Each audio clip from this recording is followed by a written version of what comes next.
morning, Hannah. Good morning, everyone. Have you ever been stood up on a date? I have, and you build up for the date and then disappointment. Well, that's exactly how it felt last night when we were supposed to have a marquee matchup in LA. Nats Steven Strasburg starting against Dodgers Clayton Kershaw.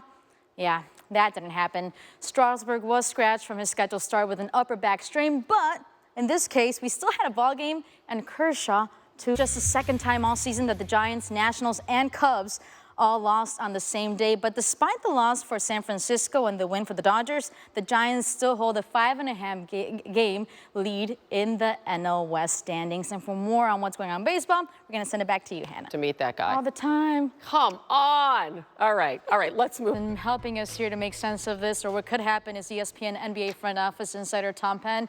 He joins us. He'll be all over SportsCenter as we lead up to the draft. He will also be in your dreams, which is a good thing. Ooh, I like that. The Lakers are dreaming, and the man in charge of that dream is Luke Walton. Tom, he is taking over a team that only won 17 games last season. But the good news in this is that, hey, they got the second pick in the draft, and they have the money, $60 million in cap space. So who fits in for this team?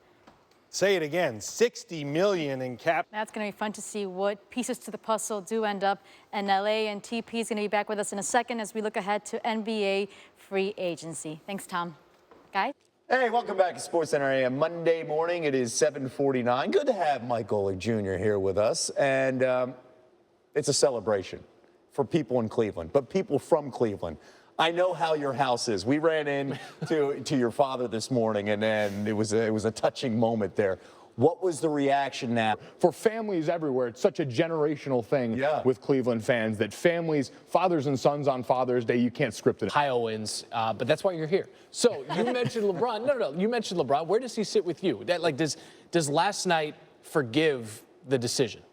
What decision? Do you guys on the way up? Yeah, you remember the Titans when they crossed out the Titans eat free? Golic's no longer eat free at the buffet. This is a Golic family affair, by the way. You're with us this morning, coming up during the 10th. Incredible moment, incredible Game 7 last night by LeBron and the Cavs. We will have more from that game coming up. Down 3-1, LeBron had to earn it the hard way for the city of Cleveland. You could say the same thing for this guy, Dustin Johnson. He'd been waiting, DJ had. He had an eagle putt a year ago to win his first major. As we sat here just 1 week ago today, we'll bring you everything you need to hear, see, and know about their championship run. LeBron James and Steph Curry, I'll share some crazy numbers from last night's Game 7 that had nothing to do with points, rebounds, or assists. Oh, really? All right. So after decades of between J.R. Smith and Jay Crawford, I'm going to need a whole box of tissues before the show is done. Serena Morales back with us. And, you know, we saw it there, the Cavs story, straight out of a Hollywood movie script. In fact,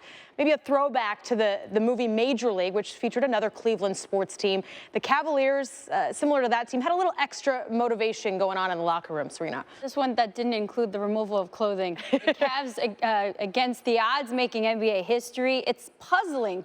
Literally, the Cavs put together a puzzle to complete the greatest comeback in finals history. Here's LeBron with more. Yeah, they literally put together a puzzle piece, and they put them all together because they're a team. It's cool, metaphor. I'm all about it. And they won. And between LeBron blocking the history of basketball in that one defensive play, or the fall to the floor in the final seconds of Game 7, LeBron James is king. And we're still tweeting about him. Yeah, no surprise there. He deserves every single one of those tweets. Serena Morales, thank you so much.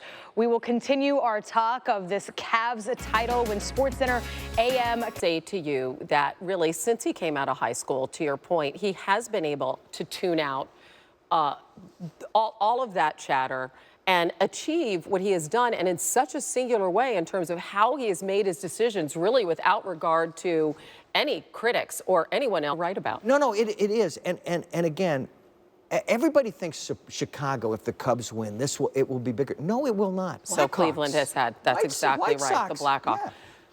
Let's move on quickly, because I want to talk about something that you're at the epicenter of this story. I've always wanted to be at the epicenter of something. Right. That's exciting. What do you make of what's happening here? Well, first of all, okay, so you didn't have anything to do with this feud. Let's just set the record straight right now. I'm Switzerland. I'm a facilitator. You're just a messenger. All right. Mike Lubick, it's great to have you on SportsCenter. Will you come back, please? I will. On Face to Face. I will. It's great to see you. Thank you, my friend. All right, coming up, the United I guess it took Cleveland winning a title to get you guys on face-to-face. I'll tell you this, if I'd known how comfortable the chairs were in here, I'd have been here a long time ago. Are these better than yours? I mean, you're welcome back They're anytime. better than anything. They hold you like a glove. They feel very comfortable. Feel very secure, just like the championship secured by Cleveland last night. And I heard you guys this morning, as I do every morning, and you said that at one point your wife said, listen, you got to watch this as a fan. What is it like being a Cleveland fan and watching a game like that? Well, that was a long-standing relationship with that city, and where his status is now. Well, I mean, you look at what was put on him at 16 years old. He started becoming highlighted.